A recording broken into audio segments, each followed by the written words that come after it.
live from my channel. Let me cut it 9936. As you can see, the title of the War of Narratives. So it's about the Air India 171 crash that happened on June 12, 2025. Everyone knows about that, and those who are my subscribers, my viewers, they also know my point of view very clearly, that I do not want anyone to blame pilots on the basis of no evidence. At the end of the day, as I said, it is the pilot who couldn't take the aircraft safely down on the runway. It's always the pilot because he is the one who's flying. But under what circumstances he got the aircraft, what were the conditions that the plane was handed over to him, those have to be addressed to avoid these kind of accidents in the future. So right now, I would say that pilots are winning the war of this narrative. It's Boeing versus the pilots, and some of the pilots have actually shown their butts to their own world, aviation world. I'm not saying that because pilots, we should support the pilots even their wrongdoings. No, without evidence, you have to stay neutral. You can't take sides, especially when you're a pilot and you understand all the situations. So, no. Why I'm saying some of the pilots, you know that Wall Street Journal posted the leak about the fuel switches to cutoff position and then back to run again, like they were in the cockpit. And they totally ruled out that it could be the FedEx problem, it's a machine. And then they gave out their own funny excuses. So more they put out the information in public, more they get exposed. So then these pro-Boeing people, they come up with different, and those people's history for this accident at least was funny. Like Captain Steve, yesterday I saw him on a TV channel and he was being an expert, and I couldn't help myself. I put up a comment there. I said, this man shouldn't be even on the plane as a passenger, because he's the one who said that the plane flaps were wrongly, untimely taken down, and Boeing 787-8 had an engine flame out, and it lost thrust.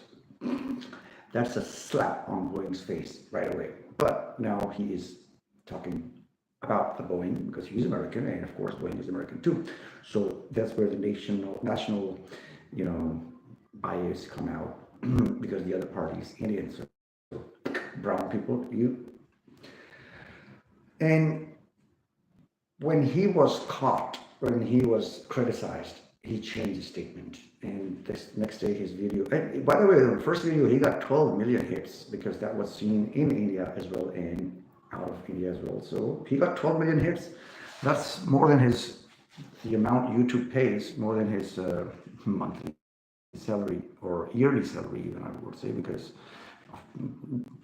very nominal taxes cut on YouTube earning. So he is like 12 million views, man. Come on, just times it by 0.01 and you would get how many dollars he got for just saying bullshit, utter bullshit. Hey, wait. Grace, I'm busy here. I have a class. Wait, I have a class here. 你们明白吗？我下面上课呢。Put your bag here. Put your bag here. Can you go out, please? Thank you. Wait 5 minutes, okay? Kids got in. Anyway, I'm at school, making this video quickly. So, yes.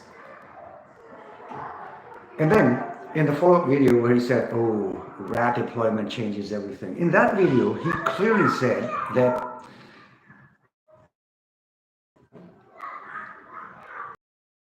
I say it again, he said that fuel switches cannot be by pilots, and that theory, we are going to take it, roll it, put it in the trash can. He was that scared.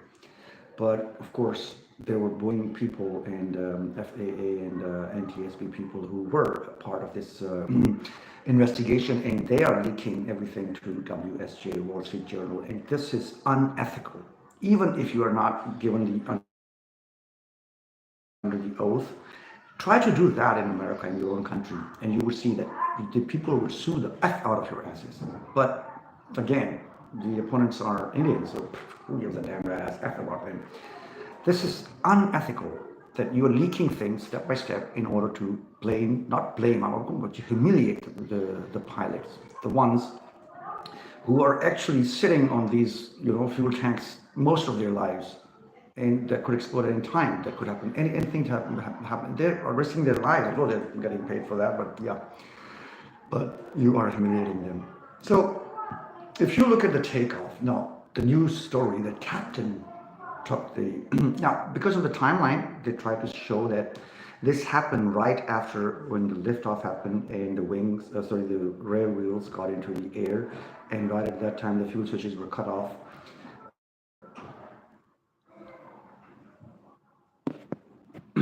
And right at that time, the fuel switches were cut off, and then this thing was said by, now it's the co-pilot, the pilot flying.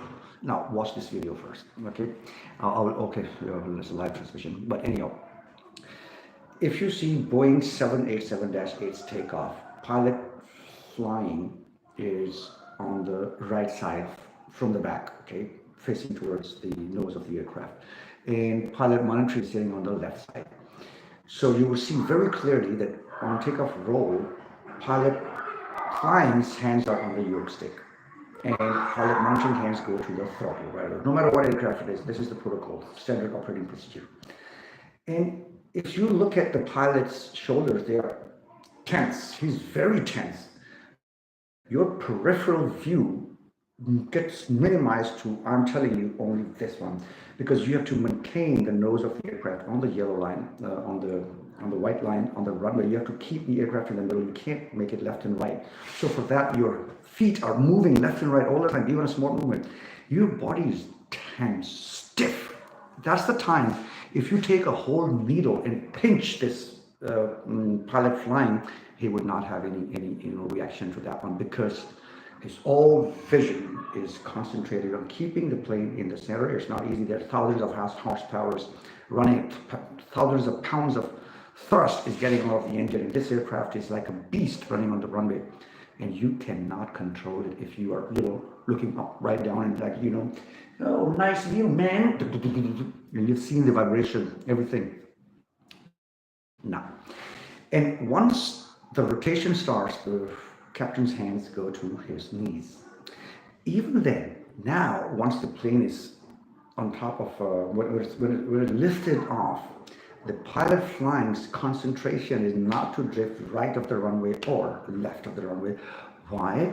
Because you never know what aircraft is going around. Okay, you never know there's a parallel runway if in case. Okay, if you drift right or left, you're gonna probably get into another aircraft.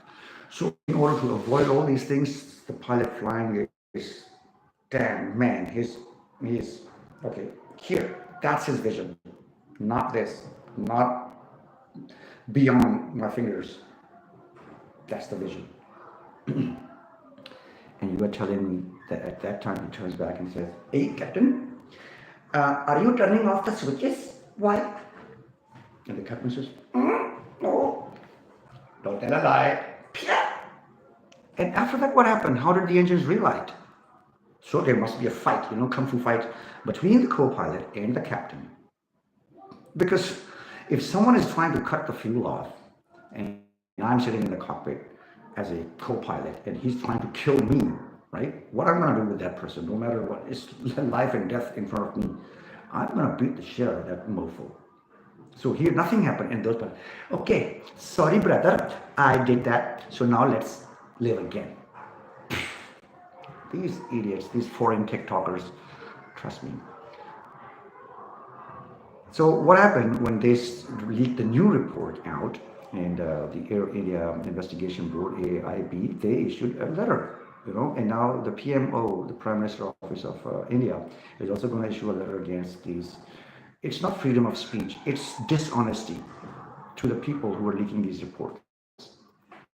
So what I'm saying is, at the moment, pilots are winning this war, and you have to tell when the rat was deployed, because at 8:47, minute 8 and second 47, the hydraulic pressure started coming back to the aircraft. That's what the report says, and that's what you all agree on. So if we reverse that thing back, there should be at least 10 seconds time when both engines flamed out, and that was 37 seconds. 37 seconds, the aircraft did not even rotate. It just arrived to its, not even arrived to its V1. At 39 seconds, it arrived to its V1, and at 42, both the rear gears went up in the air. So at 37, if the fuel, if the rat was deployed, that means before the pilot allegedly cut off the engines, the fuel, the aircraft already had a flame out. Beat that, suckers. See you next time. Bye bye. Okay.